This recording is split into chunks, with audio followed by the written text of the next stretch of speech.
കേരളത്തിലെ ഇസ്ലാമിക ഭീകരത നീക്കങ്ങൾക്ക് നേരെ കേന്ദ്രം പിടിമുറുക്കുകയാണ്, അല്ലെങ്കിൽ അതൊരു പൂട്ടിടുകയാണെന്ന് നമുക്ക് NSG യൂണിറ്റ് ഇവിടെ വരുന്നതിലൂടെ വ്യക്തമാണ്. അതോടൊപ്പം തന്നെ TG മോഹൻദാസ് പറഞ്ഞു വെക്കുന്നത് പോപ്പുലർ ഫ്രണ്ടിന്റെ അല്ലെങ്കിൽ ഇസ്ലാമിക ഭീകരതയുടെ ഹെഡ്ക്വാർട്ടേഴ്സായി കേരളം പ്രവർത്തിക്കുന്ന സാഹചര്യത്തിലാണ് കേന്ദ്രത്തിന്റെ ഭാഗത്തു നിന്ന് ഇത്തരത്തിലൊരു നീക്കമുണ്ടായിരിക്കുന്നത്.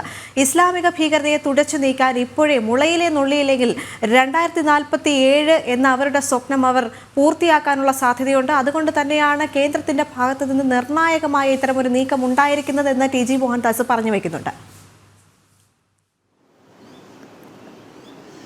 ദേവിക, അതുതന്നെയാണ്. അതായത് ആഗോള തലത്തിൽ ഇസ്ലാമിക ഭീകരവാദത്തിന്റെ ഒരു കേന്ദ്രമായി കേരളം മാറുന്നു എന്നതാണ് കേന്ദ്ര ഏജൻസികളും അതോടൊപ്പം തന്നെ ഈ വിഷയത്തിലെ വിദഗ്ധരും രാഷ്ട്രീയ നിരീക്ഷകരും ഒക്കെ ഒരുപോലെ ചൂണ്ടിക്കാണിക്കുന്നത്. അതായത് ഭാരതത്തിനകത്ത് നടക്കുന്ന വിധ്വംസക പ്രവർത്തനങ്ങൾ എന്നതിലുപരി ലോകത്തിൻ്റെ നാനാഭാഗങ്ങളിൽ നടന്നുകൊണ്ടിരിക്കുന്ന ഭീകരവാദ പ്രവർത്തനം, പ്രത്യേകിച്ച് മുസ്ലിം ഭീകരവാദത്തിൻ്റെ ഒരു കേന്ദ്രം അല്ലെങ്കിൽ ലോകത്ത് നടക്കുന്ന പല വിധ്വംസക പ്രവർത്തനങ്ങളുടെയും ഒരു ഹെഡ്ക്വാർട്ടേഴ്സായി കേരളം മാറുന്നു എന്നതാണ് നമുക്ക് മനസ്സിലാക്കാൻ കഴിയുന്നത്. ഇതിൻ്റെ നിരവധി ഉദാഹരണങ്ങൾ ചൂണ്ടിക്കാണിക്കാൻ സാധിക്കും. നേരത്തെ പാക്കേജിനകത്ത് സൂചിപ്പിച്ചതുപോലെ തന്നെ അടുത്തിടെ 2021 ഈസ്റ്റർ ദിനത്തിൽ ശ്രീലങ്കയിലെ കൊളംബോയിൽ ഉണ്ടായിട്ടുള്ള ഭീകരാക്രമണം, അതിൻ്റെ ആസൂത്രണം നടന്നത് കേരളം കേന്ദ്രീകരിച്ചാണെന്ന് ശ്രീലങ്കയുടെ കരസേനാ മേധാവി തന്നെ BBC ഉൾപ്പെടെയുള്ള മാധ്യമങ്ങൾക്ക് നൽകിയ അഭിമുഖത്തിൽ വിശദീകരിച്ചിരുന്നു. ഒപ്പം അടുത്തിടെ അഫ്ഗാനിസ്ഥാന്റെ തലസ്ഥാനമായ കാബൂളിൽ ഒരു ഗുരുദ്വാരയ്ക്ക് നേരെ മുസ്ലിം ഭീകരവാദികൾ നടത്തിയ ഭീകരാക്രമണം, അതിൻ്റെ ആസൂത്രണവും അതിൽ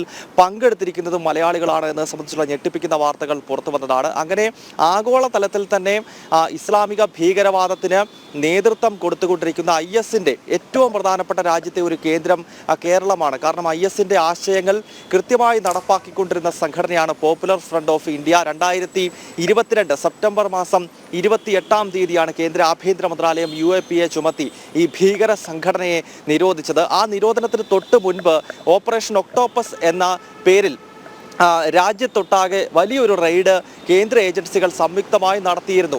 റോയ, അതോടൊപ്പം തന്നെ IB, NIA പോലെയുള്ള ഏജൻസികൾ ഇവർ സംയുക്തമായി ഈ ഓപ്പറേഷൻ നടത്തിയതിൽ പോപ്പുലർ ഫ്രണ്ടുമായി ബന്ധപ്പെട്ട ഏതാണ്ട് 90% നേതാക്കളെയും പിടികൂടിയത് കേരളത്തിൽ നിന്നാണ്. പോപ്പുലർ ഫ്രണ്ട് നമുക്കറിയാം ISIS, അൽ ഖ്വയ്ദ തുടങ്ങി ആഗോളതലത്തിൽ പ്രവർത്തിക്കുന്ന ഇസ്ലാമിക ഭീകര ശക്തികളുടെ ഇന്ത്യയിലെ ഏജൻസി അല്ലെങ്കിൽ ഇന്ത്യയിലെ അവരുടെ ആശയങ്ങൾ നടപ്പാക്കുവാനുള്ള സംഘടനയായിരുന്നു പോപ്പുലർ ഫ്രണ്ട്.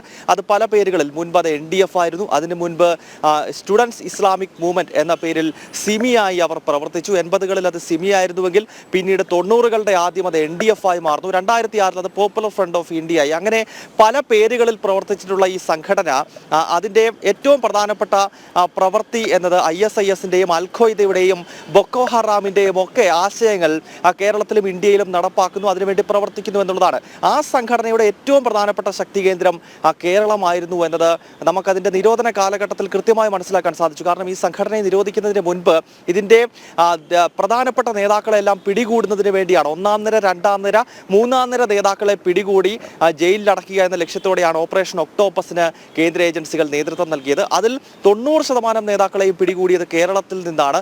മാത്രമല്ല പോപ്പുലർ ഫ്രണ്ടിന്റെ രാജ്യത്തെ പ്രവർത്തനങ്ങളുടെ ഹെഡ്ക്വാർട്ടേഴ്സായി അവർ നിലനിർത്തിയത് കേരളമായിരുന്നു. കേരളം കേന്ദ്രീകരിച്ചാണ് രാജ്യത്തൊട്ടാകെ വിധ്വംസക പ്രവർത്തനങ്ങൾ നടന്നത്. ഏറ്റവും അധികം IS റിക്രൂട്ട്മെന്റ് ഇവർ നടത്തിയിരിക്കുന്ന സംസ്ഥാനം കേരളമാണ്. പ്രത്യേകിച്ച് കാസർഗോഡ്, മലപ്പുറം, കണ്ണൂർ പോലെയുള്ള വടക്കൻ കേരളത്തിലെ ജില്ലകളാണ്. അതോടൊപ്പം തന്നെ ലവ് ജിഹാദ്, നമുക്കറിയാം പ്രണയം നടിച്ചുള്ള മതപരിവർത്തനം, അങ്ങനെ പ്രണയം നടിച്ച് പെൺകുട്ടികളെ മതം മാറ്റി ക്രിസ്ത്യൻ ഹിന്ദു വിഭാഗത്തിലെ പെൺകുട്ടികളെ മതം മാറ്റിയ ശേഷം ഇവരെ അഫ്ഗാനിസ്ഥാനിലേക്കും സിറിയയിലേക്കുമൊക്കെ ജിഹാദിനായി കൊണ്ടുപോയതിൻ്റെ ചരിത്രം നമുക്കറിയാം. അത് ഏറ്റവും കൂടുതൽ പെൺകുട്ടികൾ ഇവരുടെ വലയിലായിരിക്കുന്ന സംസ്ഥാനം കേരളമാണ്. ഇതെല്ലാം കൃത്യമായി മനസ്സിലാക്കി ഇതിനെ തടയിടുക എന്ന ലക്ഷ്യത്തോടു കൂടിയാണ് കേന്ദ്ര ഏജൻസിയായിട്ടുള്ള അല്ലെങ്കിൽ കേന്ദ്ര പ്രതിരോധ സംവിധാനത്തിൻ്റെ ഭാഗമായിട്ടുള്ള നാഷണൽ സെക്യൂരിറ്റി ഗാർഡ് അഥവാ NSGയുടെ പ്രത്യേകത നമുക്കറിയാം. 1984 NSG രൂപീകരിക്കുന്നത്.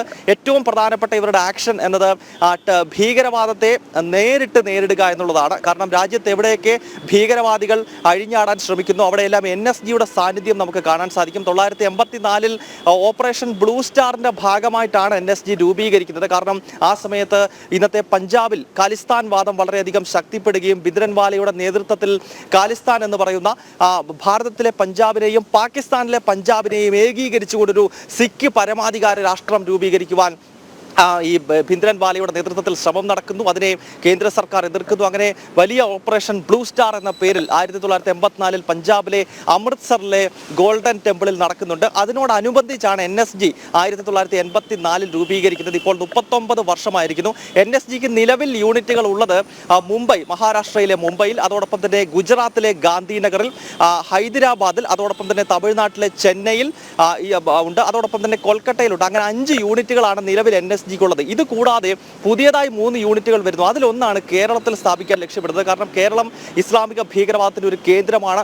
മാത്രമല്ല വരും നാളുകളിൽ വലിയ വർഗീയ കലാപങ്ങൾക്ക് മുസ്ലിം ഭീകരവാദികൾ കേരളത്തിൽ ലക്ഷ്യമിടുന്നു എന്നാണ് കേന്ദ്ര സർക്കാരിന്റെ വിലയിരുത്തൽ. അതിന്റെ നിരവധി ഉദാഹരണങ്ങൾ അവർ ചൂണ്ടിക്കാണിക്കുന്നു. അതിനാൽ ഇത്തരം കലാപങ്ങളോ സംഘർഷങ്ങളോ ഉണ്ടായിക്കഴിഞ്ഞാൽ ഉടനടി ആക്ഷൻ ഉണ്ടാകുക, ഉടനടി ഇത്തരം ഭീകരവാദികളെ അമർച്ച ചെയ്യുക എന്ന ലക്ഷ്യത്തോടു കൂടിയാണ് NSGയുടെ പ്രത്യേക ക്യാമ്പ് ഈ വർഷം അവസാനത്തോടു കൂടി കേരളത്തിൽ സ്ഥാപിക്കാൻ പോകുന്നത്. കേരളത്തിനൊപ്പം ഉത്തർപ്രദേശിലെ അയോധ്യ, അതോടൊപ്പം തന്നെ പഞ്ചാബിലെ പട്ടാൻകോട് എന്നീ സ്ഥലങ്ങളിൽ കൂടി 3 ക്യാമ്പുകൾ വരികയാണ്. അതോടുകൂടി രാജ്യത്തെ NSG ഹബ്ബുകളുടെ എണ്ണം ഏതാണ്ട് 8ആയി ഉയരും. ഞാൻ നേരത്തെ സൂചിപ്പിച്ചിരുന്നു, ഇപ്പോൾ 5 എണ്ണമാണുള്ളത്. ഗാന്ധിനഗർ, മുംബൈ, കൊൽക്കത്ത, ഹൈദരാബാദ്, ചെന്നൈ എന്നിങ്ങനെ 5 സ്ഥലങ്ങളിലാണ് നിലവിൽ ഹബ്ബുള്ളതെങ്കിൽ കേരളത്തിലെ ഒരു സ്ഥലം, അതോടൊപ്പം തന്നെ അയോധ്യ, പട്ടാൻകോട്, അങ്ങനെ 8 യൂണിറ്റുകൾ പുതിയതായി സ്ഥാപിക്കാനാണ് കേന്ദ്ര സർക്കാർ ഇപ്പോൾ ലക്ഷ്യമിടുന്നത്. കേരളത്തെ കൂടാതെ അയോധ്യയിൽ ഇത് സ്ഥാപിക്കുന്നതിന്റെ അടിസ്ഥാനം എന്നത് നമുക്കറിയാം. അവിടെ ശ്രീരാമ ജന്മഭൂമിയിൽ രാമക്ഷേത്രം ഉയർന്നു കഴിഞ്ഞിരിക്കുന്നു. നിലവിൽ പ്രശ്നങ്ങളൊന്നും തന്നെ ഇല്ല. അയോധ്യ ഒരു സേഫ് പട്ടണം തന്നെയാണ്. ഉത്തർപ്രദേശിലാകെ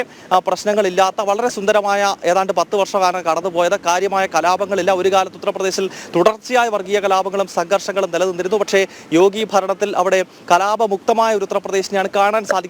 പക്ഷേ അയോധ്യ എന്ന് പറയുന്നത് എല്ലാ കാലഘട്ടങ്ങളിലും ഇസ്ലാമിക ഭീകരരുടെ ഒരു പ്രധാനപ്പെട്ട അവരുടെ ഒരു ടാർഗറ്റാണ്. കാരണം നമുക്കറിയാം 500 വർഷങ്ങൾക്ക് മുൻപ് അവിടെ അധിനിവേശ ശക്തികൾ ഒരു ക്ഷേത്രം തകർത്ത് പിന്നീട് ആ ക്ഷേത്രം തിരികെ പിടിക്കാൻ വേണ്ടിയുള്ള വലിയ പോരാട്ടങ്ങൾ, സംഘർഷങ്ങൾ, കലാപങ്ങൾ, നിയമ പോരാട്ടങ്ങളൊക്കെ നടക്കുന്നു. അതിനൊടുവിലാണ് അവിടെ രാമക്ഷേത്രം നിർമ്മിക്കുന്നത്.